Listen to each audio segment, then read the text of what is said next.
Shalom. Shalom. Kita bersyukur kepada Tuhan atas segala kebaikan Tuhan, kasih sayang Tuhan yang selalu kita alami dan rasakan, sehingga sampai pada saat ini kita diberkati kekuatan, kesehatan, bahkan kebersamaan di tengah-tengah mengiring Tuhan. Ini satu hal yang terindah, terbaik dari Tuhan, yang Tuhan selalu nyatakan bagi kita. Ya, bukan kebetulan kita bisa bertemu kembali bersama-sama, ya, keluarga yang dari Kanonang, ya. Tapi memang tadi kayaknya kesaksian itu so kata-kata perpisahan, ya. Jangan khawatir, Raffi, ya.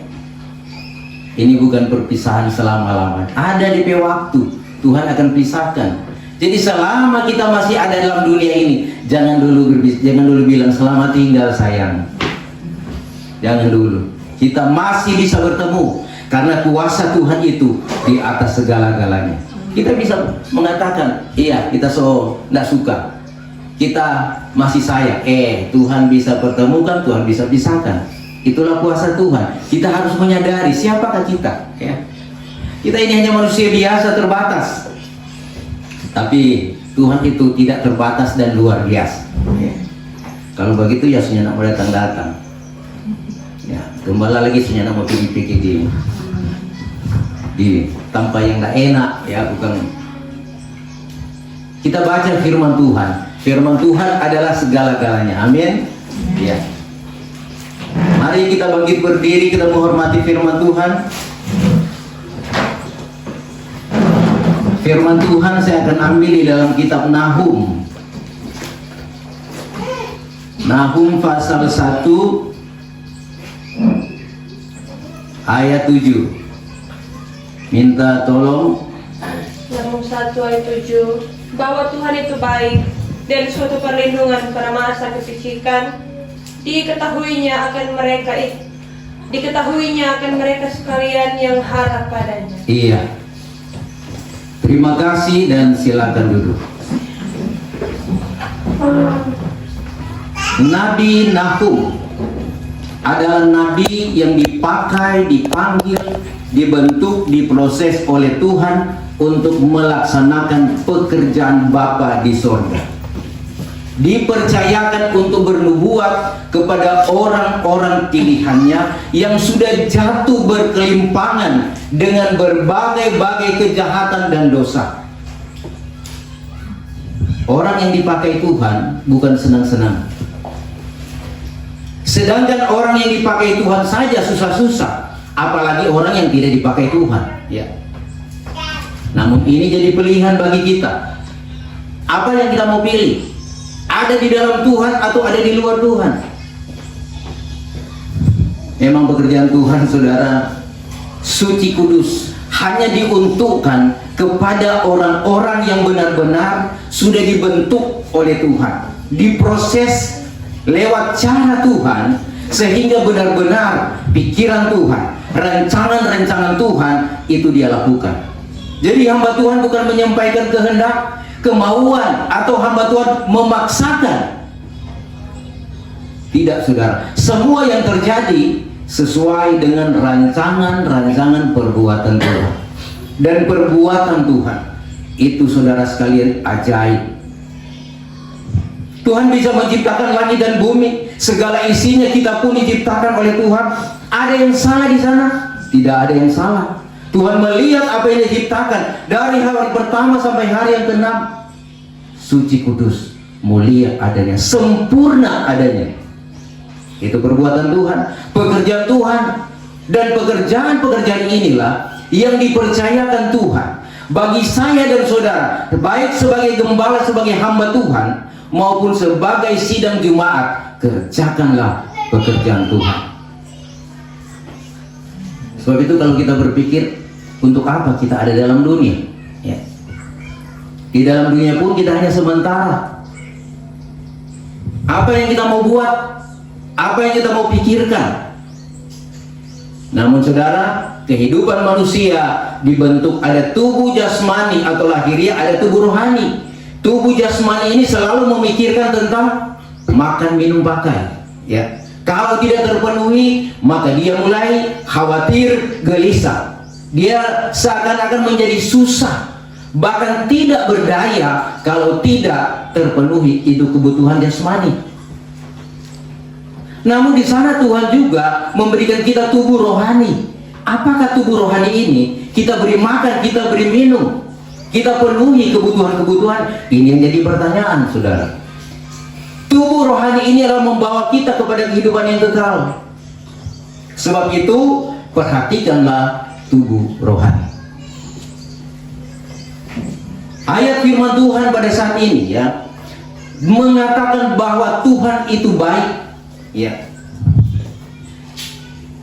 Dan suatu perlindungan pada masa kepicikan diketahuinya akan mereka sekalian yang harap padanya. Saudara percaya bahwa Tuhan itu baik? Atau Tuhan itu jahat? Ya. Kalau kita membaca dari ayat-ayat pertama, saudara, sebetulnya Tuhan itu jahat juga. Ya. Dikatakan ayat 2, Tuhan itu Allah yang cemburu dan pembalas. Ya. Bikin salah ke Tuhan, Tuhan balas. Ya. Menyakiti hati Tuhan, Tuhan bikin sakit hati. Memberontak kepada Tuhan, Tuhan akan hancurkan. Tuhan itu pembalas dan penuh kehangatan amarah. Tuhan itu pembalas kepada para lawannya dan pendendam kepada para musuhnya. Ingat baik-baik, saudara, bahwa Tuhan yang kita sembah, Tuhan yang kita muliakan adalah segala-galanya. Dia bisa baik, dia bisa jahat menurut pikiran kita. Tetapi Alkitab mengatakan dari selama-lamanya sampai selama-lamanya dia adalah baik. Suatu perlindungan, tempat perteduhan, ya, tempat kita mengeluh tatkala kita mengalami kesusahan di dalam dunia ini. Siapa manusia yang tidak mengalami kesusahan? Sekaya apapun dia tetap mengalami kesusahan. Orang-orang yang kaya, jangan pikir mereka itu mengalami ketenangan. Orang-orang yang punya banyak uang, banyak dolar, punya banyak simpanan di bank, jangan pikir mereka tidak ada kesusahan. Kesusahan yang mereka alami yaitu tatkala mereka tidak memperhatikan Roh Kudus atau rohani mereka, kehidupan rohani. Sehingga kalau rohani ini tidak terpenuhi, itu manusia mengalami kegelisahan. Ya. Nah, saudara kasih dalam Tuhan, kadang-kala kita juga mengalami hal yang demikian. Sebab itu, mari kita perhatikan akan kuasa Tuhan. Jadi bukannya kita diberkati, fasilitas kebutuhan sudah terpenuhi, kemudian kita tenang, nyaman-nyaman saja. Bukan demikian, saudara. Tetapi bagaimana hati yang tenang, bagaimana kita, saudara sekalian, dilawati, dijamah oleh Tuhan, diperhatikan oleh Tuhan, kita akan mengalami ketenangan. Harta itu tidak membuat kita, saudara sekalian, merasa tenang. Bahkan justru, ya, kadangkala saudara sekalian, karena harta yang banyak, karena uang yang banyak, karena emas yang banyak, kita tidak bisa tidur. Tiba-tiba dicuri orang, diambil orang. Ya, kalau orang, saudara sekalian, tidak ambil, ya, diambil oleh gegap dan kara. Gegap dan kara. Nah, ini saudara sekalian perlu kita perhatikan baik-baik. Apa yang kita mau pikirkan? Firman Tuhan katakan, pikirkanlah perkara-perkara yang ada di atas, di mana Kristus ada. Sebab Tuhan katakan, di mana hartamu, di situ pikiranmu. Kalau terlalu banyak harta di bumi, pikiran kita tetap di harta itu. Kepunyaan kita terlalu banyak. Orang pikir-pikir, memang terlalu banyak berkat Tuhan. Kalau sudah memikirkan perkara-perkara di bumi, kebutuhan lahiriah terpenuhi, pasti kita akan lupa harta surga. Sehingga diibaratkan orang kaya dan orang miskin. Kita digolongkan orang kaya atau orang miskin kah? Ya. Siapa yang kaya di sini? Siapa yang miskin di sini? Kadangkala kita mengatakan saya kaya, saya diberkati. Tapi kadangkala pemerintah bilang ada bantuan untuk orang-orang miskin, semua mendaftar, saya orang miskin. Sebab apa? Pikiran, hatinya, matanya melihat berkat yang akan diberikan. Sebetulnya saudara, kita ini orang-orang yang mulia. Kita ini orang-orang, bukan orang-orang kaya, tetapi orang-orang yang diberikan berkat oleh Tuhan secukupnya. Secukupnya berarti cukup, tidak kurang. Amin. Kalau kurang kita akan menderita.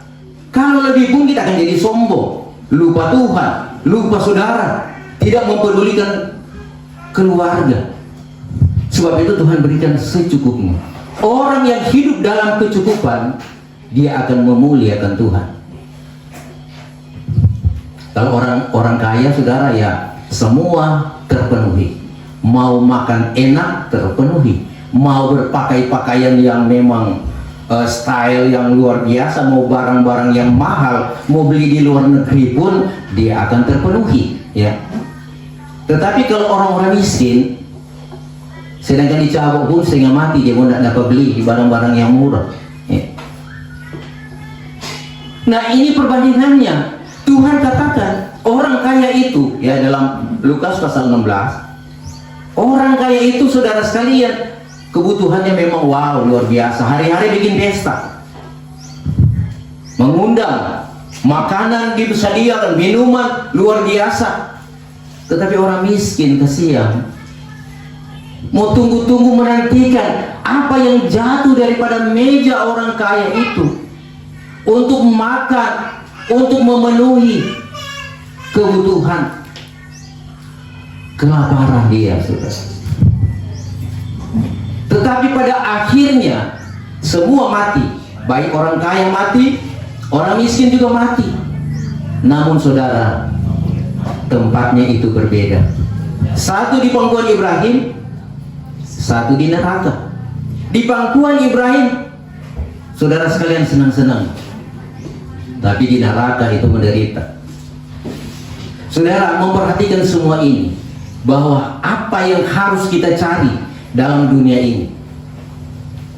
Kalau kita cari Tuhan, Alkitab katakan, bersihkanlah hatimu, jangan berbuat dosa, baru dapatkan Tuhan. Yakobus 4 ayat yang ke-8. Coba minta tolong dibaca.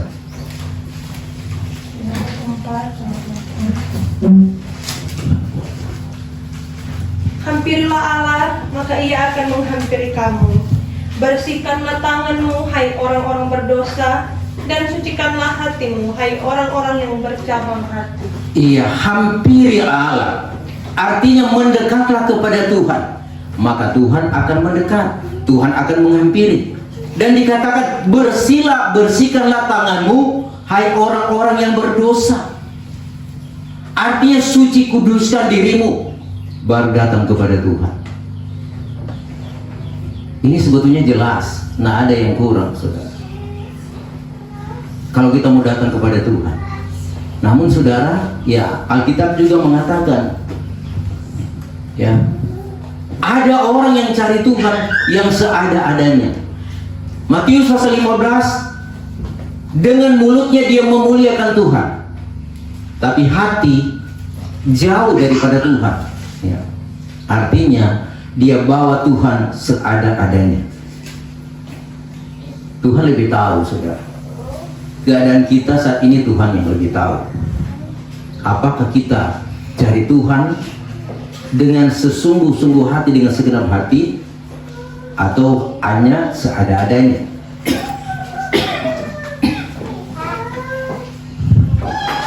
Seperti mobil, dia butuh ban reserve. Ban reserve itu hanya terpakai tatkala ada ban yang kempes. Jadi jangan jadikan Tuhan seperti bahan reserve. Hanya tatkala kita membutuhkan Tuhan, baru kita cari Tuhan. Saat kita susah, saat kita sakit, saat kita mengalami musibah, kepicikan, baru datang kepada Tuhan. Tuhan juga akan memperhitungkan. Tuhan melihat, ya. Sebab apa? Jalan kita dalam pengawasan Tuhan. Ya. Ayub 34 ayat 21. Baca firman Tuhan. Ayatnya yang ke-21. Karena matanya mengawasi jalan manusia dan ia melihat segala langkahnya. Karena mata Tuhan mengawasi segala manusia. Semua manusia, tidak ada yang tersembunyi di pemandangan mata Tuhan. Jadi kalau semua manusia itu tidak terkecuali, dari agama apapun, dari sinode apapun, Tuhan lihat. Tetapi ingat baik-baik saudara, ya. Orang benar selalu, ya, mata Tuhan tertuju kepada orang-orang yang benar. Coba minta tolong baca di dalam Mazmur pasal 33 ayat 18. Bahwa sesungguhnya mata Tuhan ada menilik akan orang yang takut akan Dia dan yang harap pada kemurahan-Nya. Iya, bahwa sesungguhnya mata Tuhan ada menilik akan orang yang takut akan Dia dan yang harap pada kemurahan-Nya. Kemudian banyak lagi ayatnya. Mazmur 34 ayat 16. Karena mata Tuhan ada memandang kepada segala orang yang benar dan telinganya pun terbuka kepada doanya. Iya, orang benar selalu dilihat oleh Tuhan. Doanya terbuka di pemandangannya. Ini luar biasa, saudara. Nah, oleh sebab itu, ya, mari kita, saudara sekalian, mengerti segala kehendak Tuhan. Tuhan sebetulnya tidak suka kita menderita. Tuhan tidak menginginkan kita mengalami kesusahan. Kita tahu kan bahwa sebetulnya Tuhan menciptakan manusia sempurna.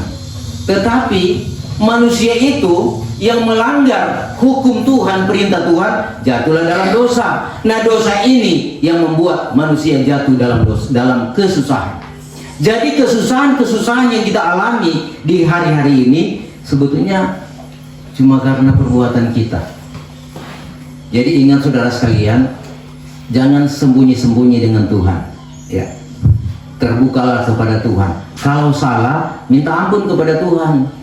Jangan orang sudah salah, sudah menyakiti, acuh, dia acuh tak acuh, dia tidak mau berdamai. Tuhan melihat, saudara. Kalau ada salah, langsung minta ampun, ya. Bukan nanti kata-kata terakhir, ya. Tapi saya berharap tadi bukan kata-kata terakhir, ya. Datanglah kepada Tuhan setiap saat, setiap waktu, setiap ketika. Apa sebab? Kita ini dalam penyempurnaan. Belum ada yang sempurna. Semua masih penuh dengan dosa. Gembala pun masih banyak salah. Tetapi kalau kita datang kepada Tuhan, maka Tuhan itu berkemurahan. Sebab itu Matius 11 ayat yang ke-28, marilah kepadaku, hai kamu sekalian yang letih, lesu dan berbeban berat, aku akan memberikan kelegaan, atau Tuhan akan menyelesaikan segala masalah-masalah yang ada dalam kehidupan kita. Datang kepada Tuhan. Ini panggilan Tuhan. Jangan kita, saudara sekalian, menutup telinga kita, menutup hati kita. Datang kepada Tuhan. Kadang-kala, saudara, kita hanya menunggu yang manis, yang baik. Jadi kalau itu firman Tuhan sedap didengar, ya, itu kita bersukacita. Apalagi berbicara berkat, kita taruh, saudara sekalian, memenuhi telinga kita masuk ke hati. Tetapi kalau firman Tuhan mulai menempat, ya, mulai menegur dosa kita, kadang-kala, saudara sekalian, kita tersakiti. Kalau sudah tersakiti, pasti akan ada yang keluar dari tempat duduk, berdiri dari tempat duduk, lari, saudara. Karena apa? So tersakiti. Saudara, kalau cuma gembala yang bilang oke dan apa-apa, gembala masih manusia. Tetapi kalau firman Tuhan yang menyampaikan, kemudian Anda keluar berdiri, berarti Anda tidak connect dengan Tuhan. Hati-hati, saudara. Gembala, saudara sekalian, hanya manusia biasa. Tetapi kalau Tuhan mempercayakan untuk menyampaikan yang benar, dengarlah apa kata Tuhan. Jangan keraskan hati. Karena memang dari semua sidang jemaat yang ini, ya, memang rata-rata suka dengan pelayanan gembala. Tetapi satu kali kelak iblis akan datang. Sudah jo, itu gembala, mau itu jo, ya. Selalu bawa singgung, menyakiti, bikin susah. Dan kalau iblis masuk, maka kita juga akan mengalami hal yang demikian. Saudara, kalau Tuhan yang mempercayakan, terimalah dengan segenap hati, karena akan ada waktunya. Sekian lama Afini ada di sini, kemudian dia bilang dosok sekitar 5 tahun, akhirnya kembali juga. Sebetulnya bagi saya gembala itu belum berpisah, belum kembali, masih ada dalam suatu kerajaan yang tidak tergoyahkan. Itu kerajaan Allah. Kita semua dalam kerajaan Tuhan. Kalau masih di bumi ini, kalau kita masih ada di Indonesia, kemudian sebentar ada di Amerika, besoknya di Eropa, kita masih dalam satu kerajaan Allah. Nah, kerajaan Allah itu kerajaan sejahtera. Ada sukacita di mana-mana, kan ada pujian. Mana-mana Tuhan panggil, saya kerja di ladangnya Tuhan. Saya kerja, tetap bekerja. Ini saudara sekalian, selama orang ada dalam dunia ini, kita bekerja. Hamba Tuhan ada porsinya, sidang Jumat ada porsinya. Mau bekerja? Karena saudara sekalian, tugas kita dalam dunia ini mengerjakan pekerjaan Tuhan. Pekerjaan Tuhan apa? Pekerjaan Tuhan, tatkala Tuhan Yesus ada di bumi, dia memberitakan Injil, dia berdoa, dan dia menyembuhkan, menyelesaikan masalah. Dan kita pun diberi tugas wewenang, memberitakan Injil, menyampaikan kehendak Tuhan, kuasa Tuhan, kuasa yang menyembuhkan, kuasa yang membuat sejahtera. Jadi jangan dulu berhenti. Itu kalau hamba Tuhan memberitakan. Kalau sidang Jumat, apa yang sidang Jumat kerjakan? Ada juga kewajiban melayani Tuhan, pelayanan meja, bersaksi. Nah, ini harus kita lakukan. Jadi jangan dulu bilang lelah. Ya, Ibu Selvi solah-solalah. Yesus senyum karena kuat. Mungkin Ibu Seni yang susah solalah. Gimana kabar Ibu Seni? Solala? Senyum ya.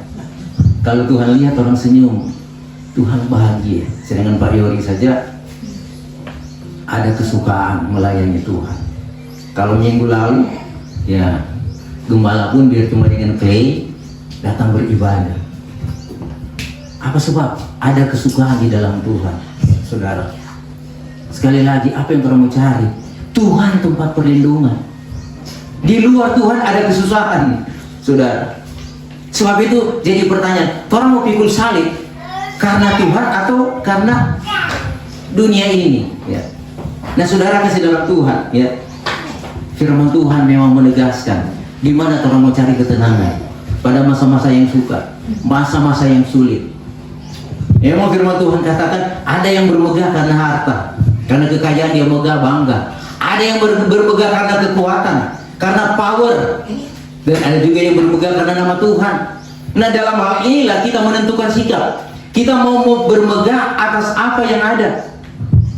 Yang pertama, atas nama Tuhan. Bukannya kita tidak butuh harta, kekayaan itu kita butuh. Selama dalam dunia kita butuh fasilitas, kita perlu rumah, kita perlu transportasi, kita butuh.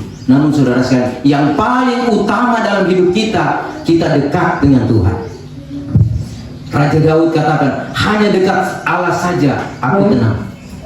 Jadi hanya mendekatkan diri kepada Tuhan, kita merasakan ketenangan. Kadangkala kita berada di tengah-tengah keluarga, tetapi saudara sekalian stres, tidak tenang. Ada orang tua, anak-anak, cucu-cucu, tapi kadangkala menyakitkan. Tapi di sini tidak ada. Yang ibu sini tidak ada. Hanya dekat dengan Tuhan. Sebab itu Raja Daud pun punya pengalaman. Dia minta kepada Tuhan, lebih baik 1 hari di halaman rumah Tuhan daripada 1000 hari di tempat lain. Karena pada waktu yang susah, dia menyelamatkan kita, dia menolong kita, dia penolong satu-satunya dalam kehidupan kita dalam dunia ini. Saudara, memang untuk mengiring Tuhan memang susah, saudara. Pengalaman yang saya alami ini yang baru-baru, saudara. Sebetulnya saat ini saya masih ada di Minser, di Tawasen, karena pada besok juga kita masih ada pelayanan di Wakan, dan orang-orang di sana luar biasa. Orang-orang yang mengalami berbagai masalah penyakit yang tidak sembuh-sembuh oleh dokter, itu justru dijamah oleh Tuhan. Dan setelah Selasa atau hari Rabu kita akan ke Talaut. Itu petunjuk Tuhan. Saudara ingat ya, bahwa dalam pelayanan ini, wow, rupanya kembali dalam bagaimana kami mulai dibentuk Tuhan. Setiap hari tidak ada hari tanpa puasa. Jadi sebetulnya memang fisik ini masih memulihkan, masih dalam pemulihan. Tetapi saudara, anehnya dalam pelayanan itu sudah tidak sakit lagi, ya. Tetapi harus berpuasa.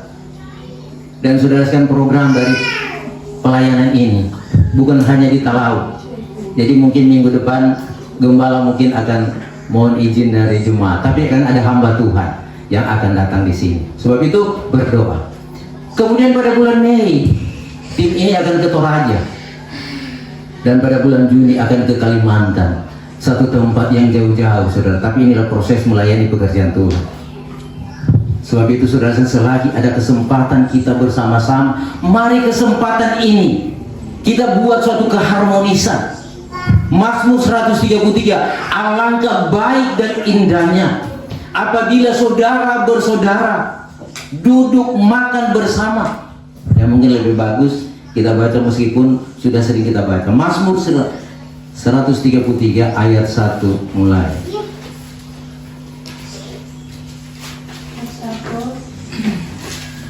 Nyanyian Hamawat dari Daud.